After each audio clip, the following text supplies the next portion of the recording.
This is a special report coming to you from the Skills and Technology Newsroom, high atop the towering metropolis of New York City. The following information has... Oh my God, I can't really do this for real. Anyway, here you go, Lou. Take it away. I'm online looking for a piece of hardware from BH Photo Video. If you don't know them, great place to get stuff. And they got these candies, which are awesome. They have them on every counter.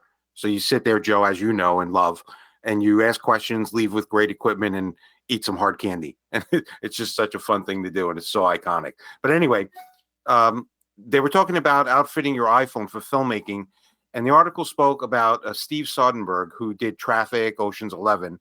And in 2018, he did a film called Unsane, Unsane. And he shot the whole thing on an iPhone 7, believe it or not. And the purpose and message of the article was, and this is where the question comes in, Joe, is what effect does the physical equipment have on the end product? Soderbergh's point was he couldn't have gotten this film to be shot and viewed by the audience had it not been for using just an iPhone to make the film. So how much of an effect does the physical environment have, like having to fix a mic or having them wait on stage? Does it play in affecting the talent and the end product? Big question. Great question. And it's interesting that we just experienced this right before this recording. We did. Our engineer had some problems with the board. We weren't doing it. Lou had already rolled into the open and we were going, and then we had to stop, and then we had to go back, and then, that didn't work. Then we had to go back, and then that starts creating a snowball effect for talent. The distraction, the loss of continuity, and the spontaneity does become a problem. So, I mean, I've had it almost every day of my life in both fields, and as you know, I live in two different worlds, both in the music industry and in television / film. It's all the same. So let's stay in music for a second. If you have an artist out in the studio and you're in the control room and the artist is singing or playing guitar or whatever they're doing, they're performing and you're recording it. And then it's like, oh, hold on a second. We just lost that. Let's go back and do that again. Pick it up. Once you continue to do that to high-end professionals are pretty accustomed to it, although sometimes they're the first ones to walk out. But I can appreciate it from the creative side. It's a distraction. Once you're distracted, if I'm home writing and my dogs decide to go outside and chase a rabbit around, it's distracting. I got to stop. And then when I come back, I've lost that zone that I was in when I was doing. So it's a big thing. And I mean, I don't know the specifics of what Steve was doing with the phone and how that worked. And as soon as we're done, I'm going to go check it out. But what ends up happening is, film people are probably more accustomed to that than others, because in a film set, as you're coming up the ranks, there's a lot of, stop down, repo the camera, move it back over there. You shoot the same scene multiple angles. If it's a single camera shoot, or if you're doing, you can't have a reverse. If you have two people talking, and right now we're recording person A who's looking towards the camera, but then we have to cut to the camera other person who's looking away from that camera.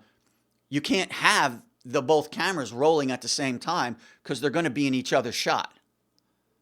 So you have to stop and move and do that. And when you do that, it's change the lighting, change the audio, move the whole crew over from where they were to where they have to. There's a lot that has to happen. So there's a lot of downtime when you're doing episodic work or you're doing film work.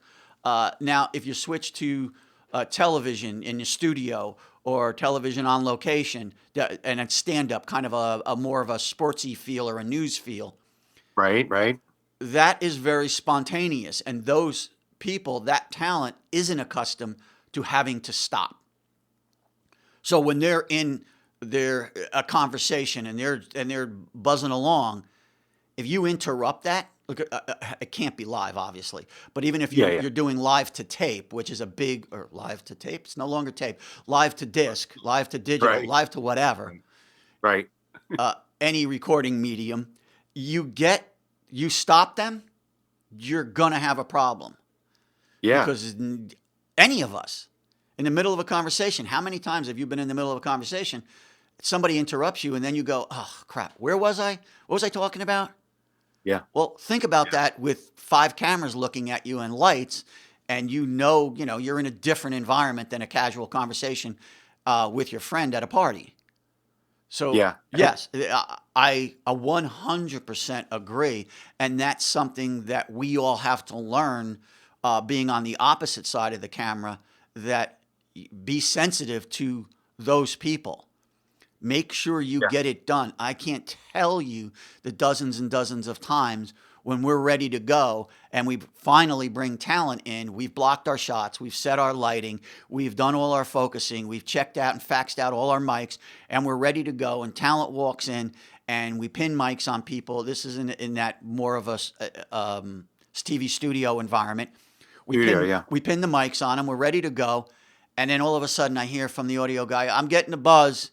Mic 3 is buzzing. We got to stop. And then I got to go into the talent's earpiece and say, listen, we got to hold up a second. We got that.